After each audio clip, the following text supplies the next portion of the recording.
如果让你选我国的国鸟，你会选谁啊？是脚踹老鹰、单挑三虎的丹顶鹤，还是博带龙鳞的绿孔雀，还是作为凤凰原型的红腹锦鸡？今天我们就来盘点那些险些成为国鸟的种子选手。他来了，他来了，他脚踏祥云飞来了。第4名，红腹锦鸡。这位选手的优势就是他就是传说中的神鸟凤凰的原型，凭借这一美誉就足已经让他独占鳌头。拥有飘逸的尾羽，体态优雅，步伐轻盈。作为我国的特有物种，雄鸡体长约1米，身披彩虹般的羽毛，显得十分的光彩夺目。即使和价值100万的巨水鸡比，丝毫不落下风。因其腹部羽毛为血红色，故称红腹锦鸡。相比之下呀，雌鸡的羽毛则略显乏味。比起当国鸟的竞争特点，红腹锦鸡有一项经历让它傲视群鸟。在2001年的世界大学生夏季运动会上，各国第一次按要求将国鸟印在入场的展示牌上。虽然中国没有国鸟，但也不能直接弄个凤凰上去，是不是？于是我们国就将红腹锦鸡定为代国鸟。如果红腹锦鸡是以代国鸟取胜，那下一位就是以珍稀脱颖而出。第3名，绿孔雀。要知道啊，我们国家的绿孔雀才500多只，甚至为了拯救这一濒危物种，价值10个亿的项目都因此停工。如何形容绿孔雀呢？所谓是身形呈修长，尾羽高高扬，体染一碧色，幽谷雀声昂。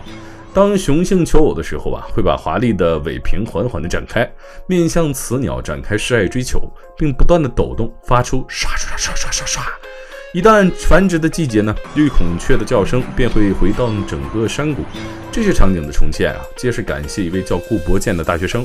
他的努力奔波让水电站项目停工，绿孔雀的栖息地得到了保存，数量也从280只增加到了今天的500多只。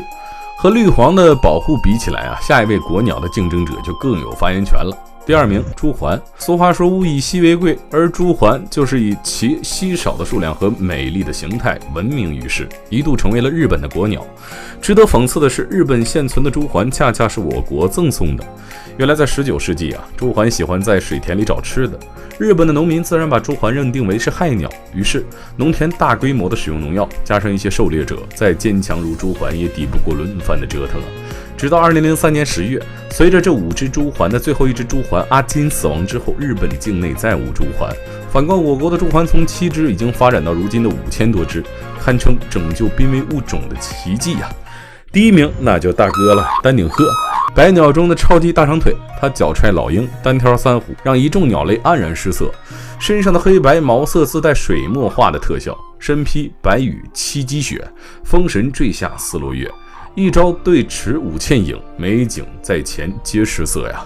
世间盛景说的就是大概如此了。在一次发起国鸟的评选，有500万人参与投票，光选丹顶鹤的就多达300多万人，轻而易见地打败了其他的选手，成为众望所归的第一。